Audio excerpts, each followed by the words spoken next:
ulama ingkang kanggo kula derek sagung fatwanipun. Para sepuh pinisepuh ingkang daan pinilipun. Nunjingan nuyo panjenengan Ibu Reni Lestari minggawi keluarga agung Bapak Muhammad Jumaidi menapa ingkang ngabukati. Wonten kata lupa dumateng para kadang senodo saking keluarga Sandiwara Barungan Ridho Budaya putra paring asma Sendi Saputra.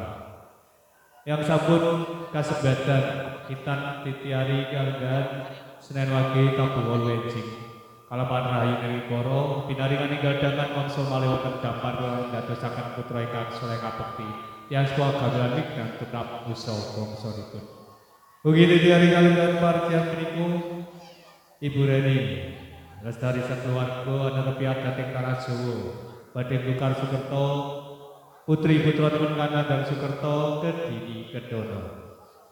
Ugi caregati para madewasana rahayu nening Kara kabucal sedaya Sukertonipun dadosaken putri putra ingkang suci boten kathah Sukerto punapa-punapa pinaringan panjang pun dening Gusti Kang Maha Kuwasa. Minggahi samangke panjenenganipun Mbah Jumono ugi ngadahi nadar ujar mawan muni.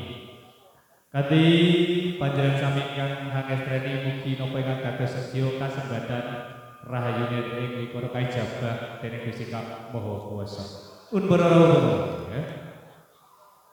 Para paring Raden Bedul sisian kula Raden Bedul titiari kaliyan punika badhe ngradosaken napa ingkang dados wigati nggih punika pangadeg adicara ana tepi abad ing tanah Buluju.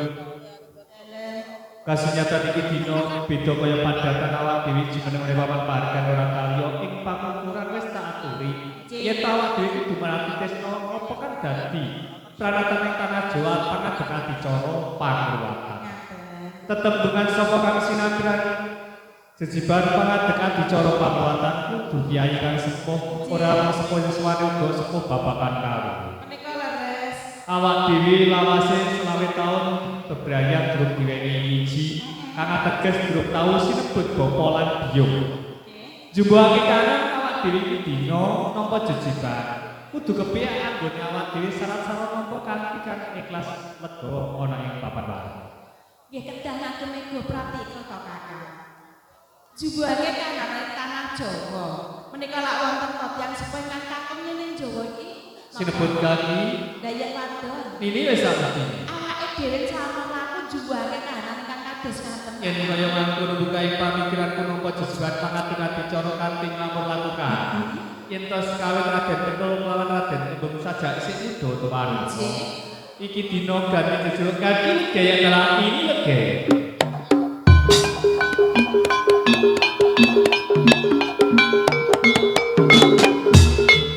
Kula sarujuk pinemu panjenengan karang kaki lege sono lege. Nanging kok malah kocap-kocap pinten jak ganteng-ganteng sak jarinipun griya Kakang. Sasadane para ngasih penjagaan dan bakal tamu tumuju sak romo yang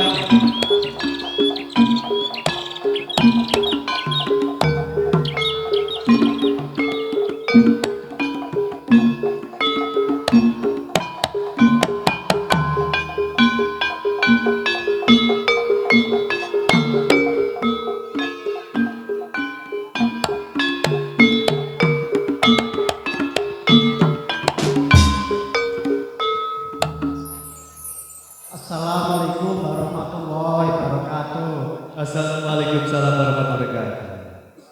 Kasunyatan pertama tumuju sak sring rombaya dhewe bakal tak purwape perwacokan gagal.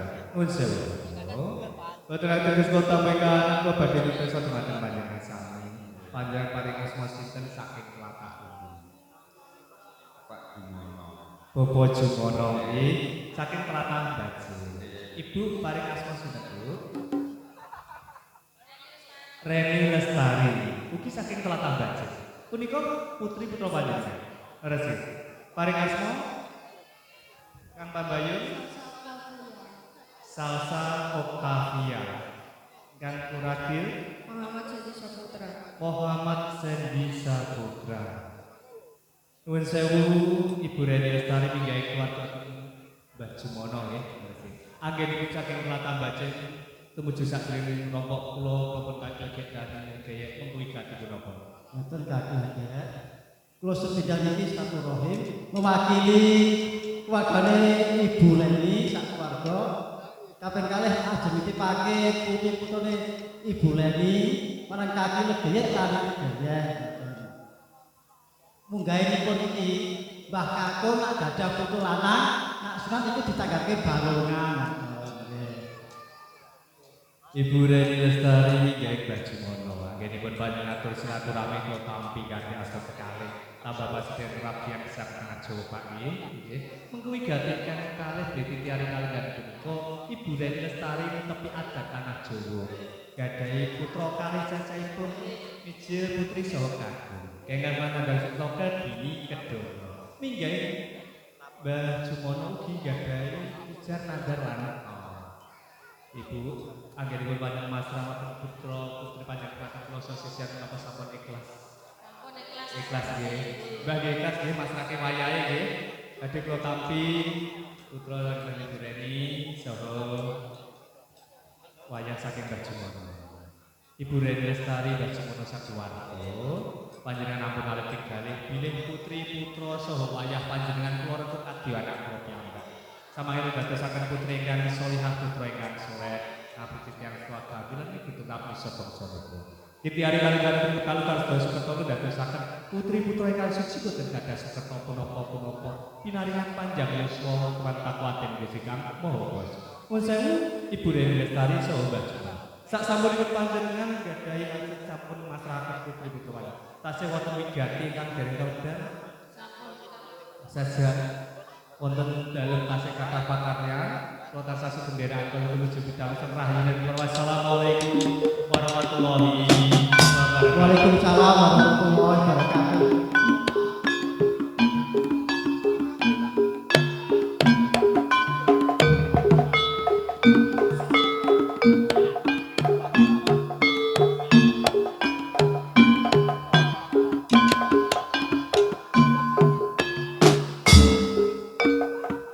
Kaki legeye. Kanugrahan menika kok nggih mboten kanyono-nyono Karena nggih. teges Aku suwe anggone omah-omah ki ora diparingi momongan lha iki mah dipasrahi bocah loro sing wadon ayu sing lanang yo bar. ya tak jumbuhake kaya awak dhewe sing wadon kae sajak emel marang sliramu. Salim saudara. Saudara. Sing lanang kae uga kaya tak empenake kaya cilikan ya ta. Ya, saking bunga wis dianten-anterno apa. Ini lagi. Dalem. Aku kok gojekan ngene ndungono suarane anakmu wadon saiki kok pralatimu wis mantep durung. Aku mah ya arep ngomong ngono. Apa? Aja ewa ngene durung kowe sampun. Biasa Iya. Oke Mas makmur.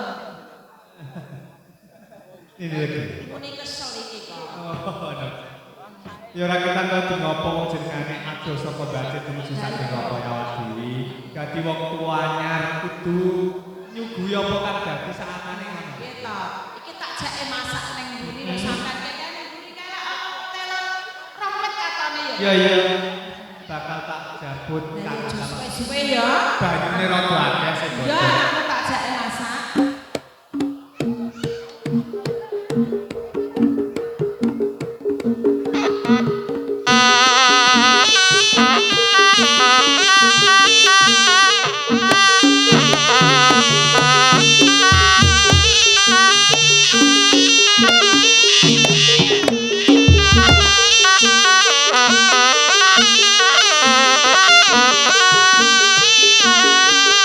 Thank you.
Lu ame ngomong nganti ra iso kok kowe ngene-ngene gak kaya Semar. Kira ngerti lah kecinceng-cinceng mau. Piye? Aku ki mau ndok kon masak anakmu to. Lah sampean ki mbok yo lak ngono ki lawang ditutup maneh to kaki. Lah lawang mbok buka ora mbok tutup ana macan lho mlebu ning rompoke dhewe. Lho pacan mlebu ning kene. Iya. Takoni to anakmu nak kandel. Aku yo mlayu karo anakmu, kok deloki ora karek. Jadi korak kare iki mau perkara macam. Sapa wong sing ora kesung golek sampean ora ngendi? Tak goleki kok ora ana ning omah. Wong trimo jabel tewe ora mleh. Aku kok mlayu ning gubuk teh gawe nyai. Aku buku ora ono. Gubuke golek. Kepiye kentene oleh ora ono. Lho, kok lho. Aku terus payune. Ngendi? Payune tebunan. Tebunane ledan lho. Lah teburu nggih kan lho pukul 1 lho. Bangetan lho. Iya, oke. Ora tegese iki dina aku yo mlebu gojekan bodho marang sliramu. Ning aku yo ngatur luput. Piye kok njaluk ngatur luput? Buka lawan butuhan gage-gage anggotku njupuk temo. Kasunyatan aku lagi eling. Yen to bopore wong jemaah iso ibu Reni Lestari kae masrahake putrane saklon. Heeh. Iki nandang Sukerto. Oh, aku yo lagi kelingan kok kaki. Kula iki dina aku ora njupuk wujud ing janur kasunyatan njupuk wujud. Iki dina aji sanut. Lah wong ngaji sanget kok wujude janur lho. Apa ora ana liyane janur? Mangerti yo. Apa? Yen to ing tanah Jawa kae janur sejatine cahya utawa no. Iki wis tumapan aji sanut sakjroning janur iki. Oh, ngono to kaki. Mula saka iki bakal tak taluk ning jagane anakmu saklo. Supaya kalih sing beda ning sambika. Iki anakmu kaya ngene ora apa-apa ya kaki, amarga iki sambat kesel. Ya mesake kesel ki mau doyak-doyak macan lho nang ya. Wis munggah wae. Iya.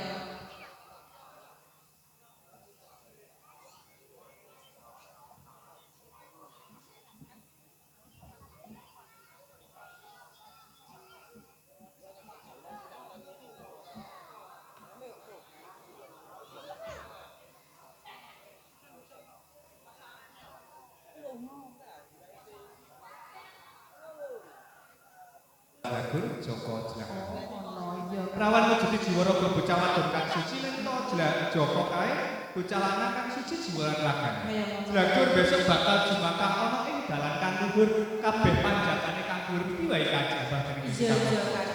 Mikul dhuwur mendhep marang tuane kang ateges ngabekti kamikir jiwa lan Iya raga. kaki. Bismillahirrahmanirrahim. Salsa Octavia. Rawan lagun.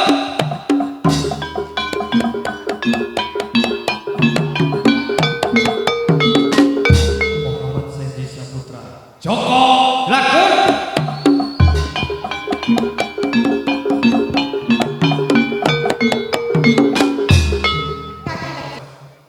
Aku njaluk kanca ruang supaya ngewangi jaga keselamatan anakku. Kawit sliramu paring atur awak dina jejeban lamun watu kangen. Iya. Ora teges aku njaluk kanca lan tangga tepare. Kasunyatan iki dina aku bakal wujudake kadang tuwa papat cacahe bocah saklor. Oh, ngono kaki. Bismillahirrahmanirrahim. Supiyah amarah Allah. Mutmainah.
kaya kebadan cipta dadi badan kasar. Mergo iki dina sampeyan iki kabeh takon jaga kadangmu ana sak koron uga dadi kanca rek pesago yen sago kaki legi. Engko jaga sak kutwate mau nganti lewat sak kedepe itu. Ini lagi. Waktu ngene pati pangkat Jawa Kabupaten Keluarga, selamat bocah sakit sampai juga. Ning aku mrene marang sliramu. Semaya-waya sak dripok ana kedagian sliramu ora bisa muntasi. Gedruk lemah kaping undang jenengku. Rasa jroning ati bali tumuju sak ning neraka. Bakal tak estokake. Sewang-sewangan antun selamat ini lagi.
Ana wong tuwa teko kaya malah gletakan, malah tangisan wong kemangke ngapa kowe iki? Supiah, amarah. Lan kowe aluamah, mutmainah nggih. Simbok ki mau lagi wae bareng resik ana ing mburi. Sisandene simbok ki mau ya masake kadang wanom. Lah tak goleki ngalor ngidul ngetan kuwi arep tak kon mangan kok ora ana to nggih. Rene nggih Mak Inah kadang papat ki sing bisa tata jalma lak ya mong kowe to nggih. Mula kuwi simbok arep takon kalawan kowe. Iki mau menyang ndi papane kadang wanom nggih? Nini Legeye. Heeh. Sakderenge kula matur. Iya. Kula nyuwun agunging samudra pangapunten nini. Lah wong matur wae kok ya ora kaya adat sabene lereng njaluk ngapura iki jane ana apa to nggih? Ing nalika semono Heeh. kula kalih kadang kula Supia Amara Aluama Heeh. diutus kaki Legeye dikenjaki bahwa ki wonten prawan Jelagur dalah Joko Jelagur. Iya. Nanging kula luput anggene jaga bahwa ki wonten prawan Jelagur dalah Joko Jelagur nini Legeye. Luput piye to? Kek yen matur ki mbok ya sing cetha kok malah gawe bingunging simbok to nggih. Prawan Jelagur dalah Joko Jelagur. Heeh. Prawan Jelagur dalah Joko Jelagur sak menika murca nini Legeye.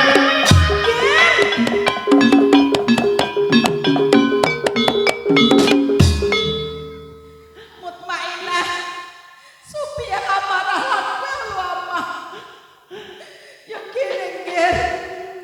Simbok wis percaya kalawan kowe kabeh supaya jaga keselamatan kadang wanom. Nanging dina iki kowe matur yen to kadang wanom iki mau ilang Mutmainah. Tamu kok kadang kuwi bocah titipan sing kudu diluwat kaki Legeye nek papan kene lan digula wendah. Mutmainah. Saumpama ing dina iki simbok njaluk rasa tanggung jawab apa kowe sagong nggih? Kula saguh tanggung jawab kalian kaki Legeye nini. Yen ucapanmu kaya ngono bakal tak ukemi. Nanging iki kalau dhisik bapakmu ki mau meleng kalawan simbok. Yen tok ana bebaya apa wae ning robok kene kok nganti simbok ra bisa tanggulangi. Simbok kudu gedreng lemah kaping 3 ya nggih. Ayo ewang-ewang kono meminta ngersane Gusti Kang karya jagat supaya bapakmu bali. Bismillahirrahmanirrahim. Ya teksan matek cabang bainipun kaki Legeye wonten pundi dinungipun mugi-mugi kalenggan kondur. Kaki Legeye.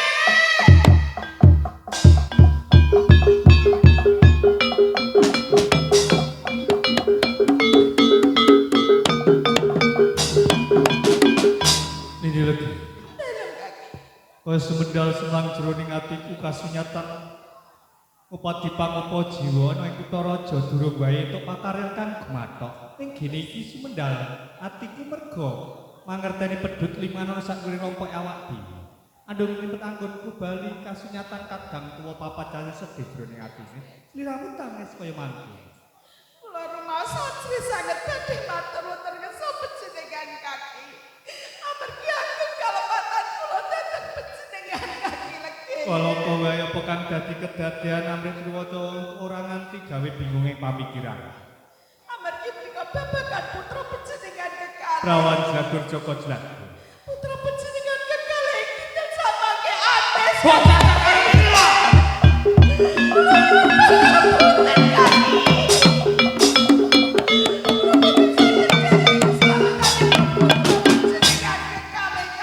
Ora kanyono apa kang dadi kedadian kasunyatan iki dina pecan.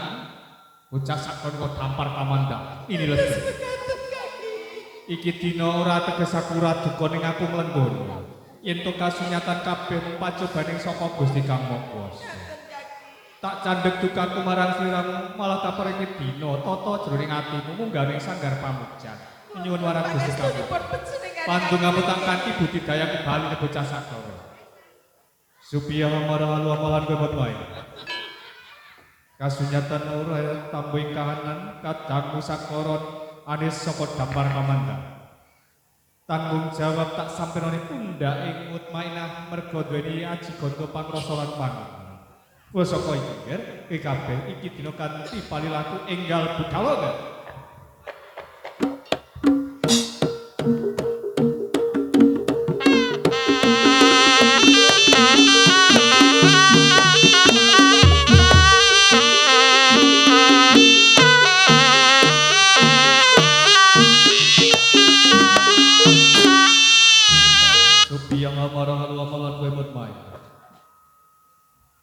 Ora nganti gantala dina minggu to candra ning gene iki dina lagi sak kedeping netra jeneng sira bali ing pengarepanku ora nggawa kadang sak kloron ning ngirit kewan kiri sing kaya mangke apa kang dadi sejar kewan kang iki kae terus kaki dra kadang kolono kekalih kang lebih dadi kewan ing pengarepan kanyendra kadang mono nggih yen kaya mangkur sekake badan acipta dadi badan kasar iki bakal tak balake dadi badan lesmana supaya bisa kanggo kekuatane kadang manungsa sak rego kang lan kekrisi. Kula sapa iki ya. Manjing jiwa lan raga prawan Batur Joko Slamet.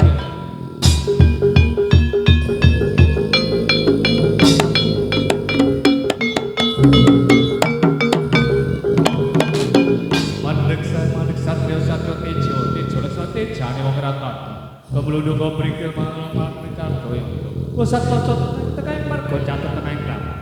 Yen to kewan gegiri sing pengarepanku bisa tata jam, sapa kang dadi dosana?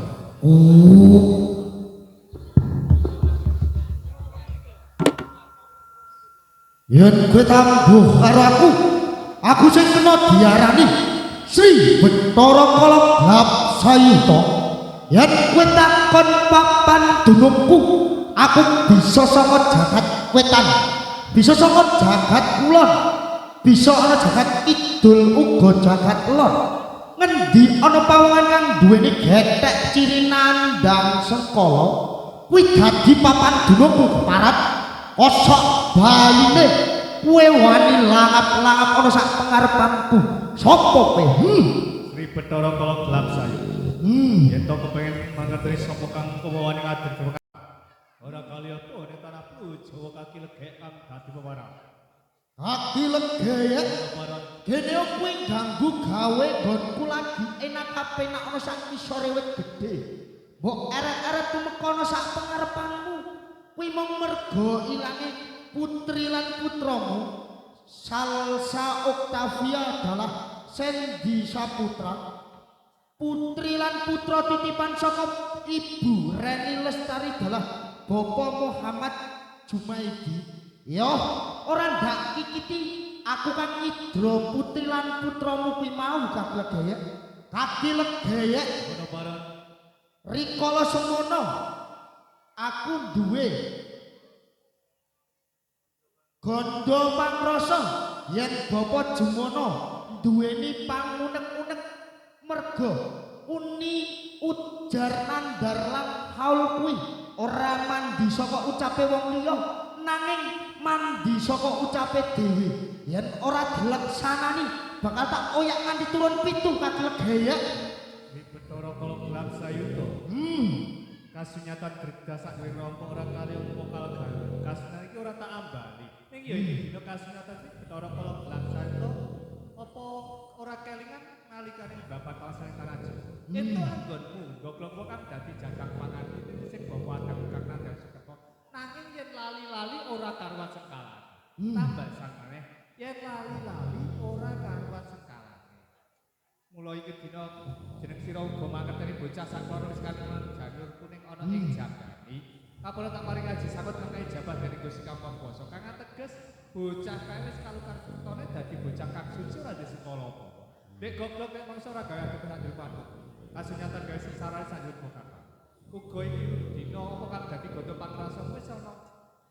Jamak lurahe yen to kasunyatan Mbah Jumono duwe unek-unek nanging iki to ratu sawetara pergawe kabeh wis karo apa kang dadi pangunek-uneke.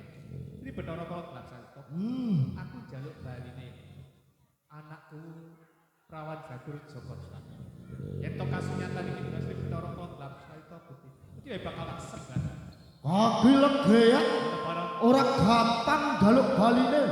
Putri lan putramu sing wis ana sak jroning guwa garbaku. Nanging yen ora ndak balekake kuwi mesakne, jalaran kuwi putra titipan. Yo, aku saguh balekake slamet kanthi wingi uni nanging aku njaluk ijol 3 perkara kaki legayek. Pangucapmu iki dina sajak ngabot gawe bebono yen to ing donya kawujudan tiwae bakal tak sembadani apa kang dadi panjang. Aku ora njaluk gendut biaring donya. Tumurene lintang kelawan rembulan kuwi ya ora. Rehne putra lan putrimu kuwi mau raga kekantilan nyawa kang kepanjingan sukma. Minangka gantine raga kekantilan nyawa kang kepanjingan sukma, aku njaluk ijole sing kaya anakmu wujude pitik putih mulus loro cacahe kaki legaya. Angka kaping pindho mori rong dedeg rong pengawe. Angka kaping telu beras fitrah bubu pawon sak cukupe uga loro cacahe kaki legaya. Ora esuk ora sore yen kaki legaya saguh minangkani apa kang dadi panjalukane Sri Bathara Kala Glap Sayuta putramu bakal tak ukarake saka gua garbaku kang legaya. Dadi panjalukku pitik seta wujude jiwa raga kang suci kanggo ngedepke sakjroning wadukmu gantine cakak manah. Yen to mori putih kanggo butelmu semuanya madhep parang kuwasa. Beras fitrah ati ceni jiwa lan raga. Kawujudane donya iki mesti wae bakal tak wujude. Saaturing sesepuh ing tanah Plujo cedhake wong para tapa rembesing madu kena ndek ugemi. Kaki legayek ning iling-ilingen jalanan Sri Bathara Kala Glap Sayuta kuwi wong kang sekti mandraguna. Titising dewa kekasih ing Jawata bisa mancala putra uga mancala putri. Yen nganti kowe mblenjani janji bakal tak tumpes turun pintu kaki legayek. Waca anggonku bedharake apa ing pengarepanmu enggal utahmu iki. Yen ngono mundur nang jangkah putramu bakal tak ukarake saka gua garbaku kaki legayek.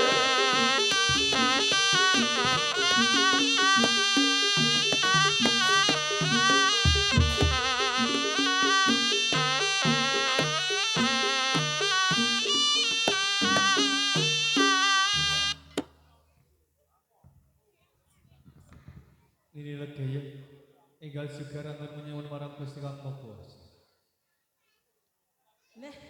Lah kok kringete sejagon-jagon ki mau jane anakmu mbok jak ning ndi wae ta kaki? Ini legaya. Iya. Pandungamu tak kanthi yen to kasunyatan iki dina. Sawetara anakmu kacidra dening Sri Bathara Kala Glap Sayuta. Ya rahayu saka Gusti Kang Maha Kuwasa yen to kasunyatan iki dina anakmu bali kaya wingi uni. Coba dititi sawetara. Tak titine dhisik kaki. Iki janure kuning ya isih utuh. Lah sing ditekep tek maleh. Iye. Maleh bujul ngono kok. Kowe kok ngerti-ngerti ya. Ini legaya. Dalan. Kabeh saiki dina wis dadi lakon ning rahayu saka Gusti kabeh bali kaya wingi. Kamar mancung sinupet. Iya kaki. Apa kang dadi kedadian mung kanggo wadining awak dhewe. Aja nganti wong tuane kae mangerti. Lah kok iki aku capek-capek mireng penjak ganteng-ganteng ning jobone omah iki jane arep apa ta kaki. Kasawan saka katuan iki.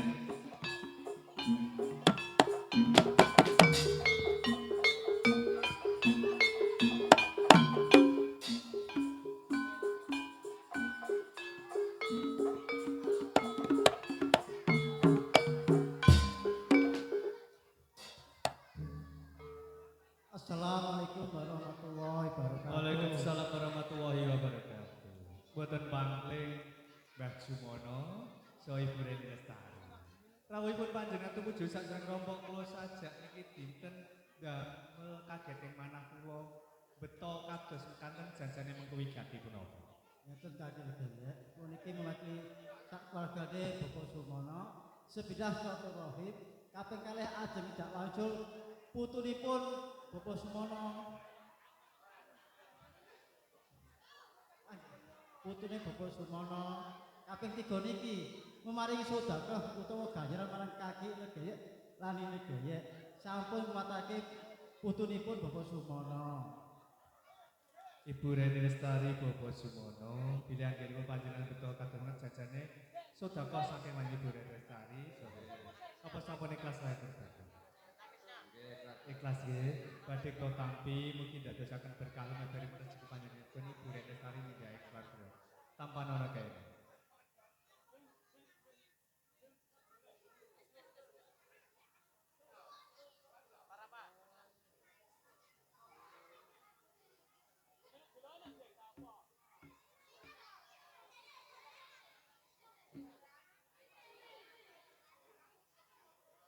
Ibu Reni Lestari Bajumono. Sasampun panjenengan pasrah sedekah tumrap Koso sisian kula. Badhe ngojak kondur putri putra panjenengan. Awit sakawit sampun dipun pitanaken nggih leres nggih. Badhe dipun gula wendah sak badanipun kalukan sukertonipun. Ing mriki kula badhe nitipaken ujung jalu dumateng panjenengan sami.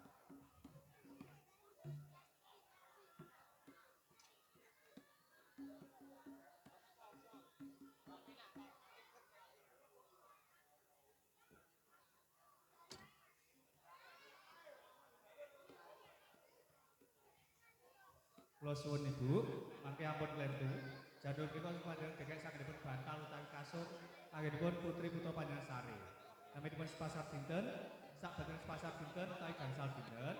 Janur punika panjenengan larung utawi bucal wonten lepen ingkang wonten toyanipun nggih. Kantos kanthi pandonga Jawa. Bismillahirrahmanirrahim. Aku ra nduwak wujuding janur, nanging aku nduwak sengkalane anakku. Kedini kedono. Kanthi ijabah Gusti Kang Maha Kuwasa wilujeng slamet kalih beda nering sambi Allah. Dipun Fatihah kaping 3 nggih. Para saya saged nulung dadosaken putri Sholihah putra ingkang saleh. Mriki sampun dados anakku. Rupaning jejuluk Prawan Jlagur Joko Jlagur. Jangkepi syarat-syaratna Ibu saha simbah waturi nimbali Kang putri nggih. Kula paring tulodo. Ger anakku wadon Salsa Octavia Prawan Jlagur. Ger anakku wadon Salsa Octavia Prawan Jlagur. Dalem Bu. Ger anakku lanang Muhammad Sendi Saputra Joko Jlagur. Nggih, dalem Bu.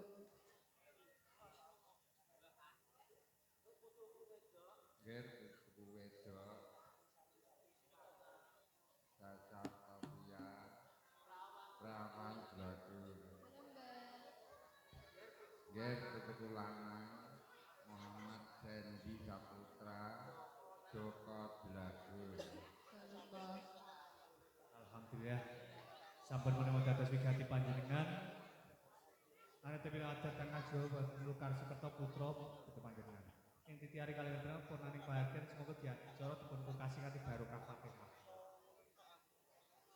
Minal hajati bil barokati Fatihah.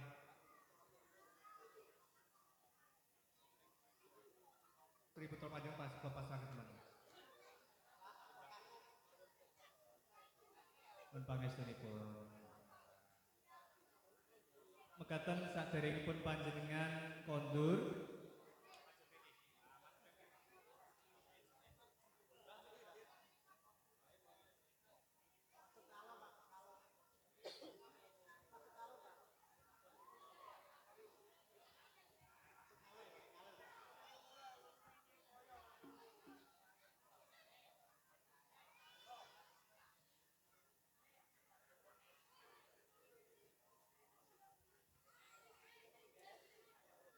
nuwun para rawuh lenggah kakung Semono Putri. Ing didi hari kaliyan punika warga agung Mbah Jumono Ibu Reni Lestari menika paring pakurmatan sesantine wonten tanah Pulo Jawa kang ateges mengku adat budaya werdilan samudana. Ana unen-unen yen to wong Jawa aja lali jawane.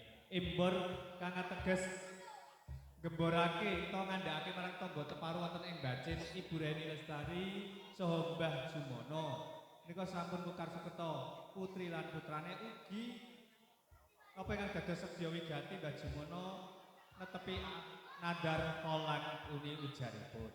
Titiari kanggan ugi wonten beras kuning ngening-ngeningake pikir sok kapan bisa Lukar Sukerto dalah netepi apa kang dadi ujar nadar niki sampun kasembadan.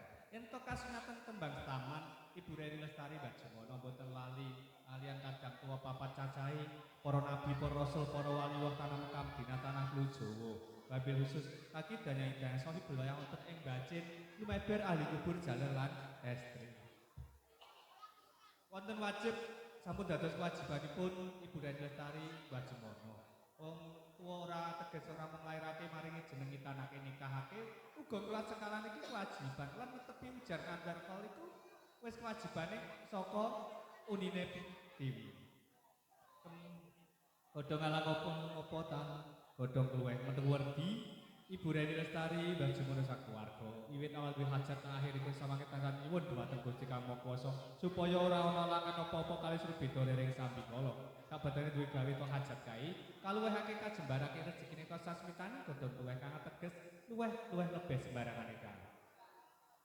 Upatwar mujuti adicara pangruwatan kedini kedono minggahing ujar ngandar hol anuni saking panjenenganipun Mbah Jumono. Titiari sekawit yen to gadhahi wayah mijil kakung badhe nek sunat badhe dipun tanggapake barongan. Nggih. Iki sampun nggih.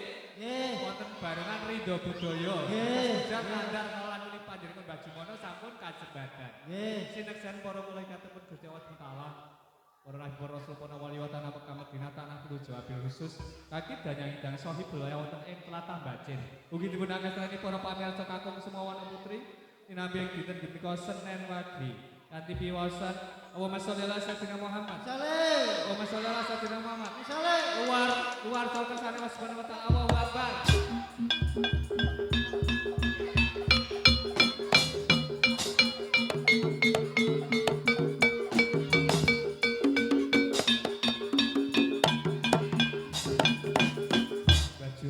Sampun kasembadan apa yang dados ujar akan palangipun ugi nderekaken kodur menuju dalam sastra semoga. Assalamualaikum warahmatullahi wabarakatuh.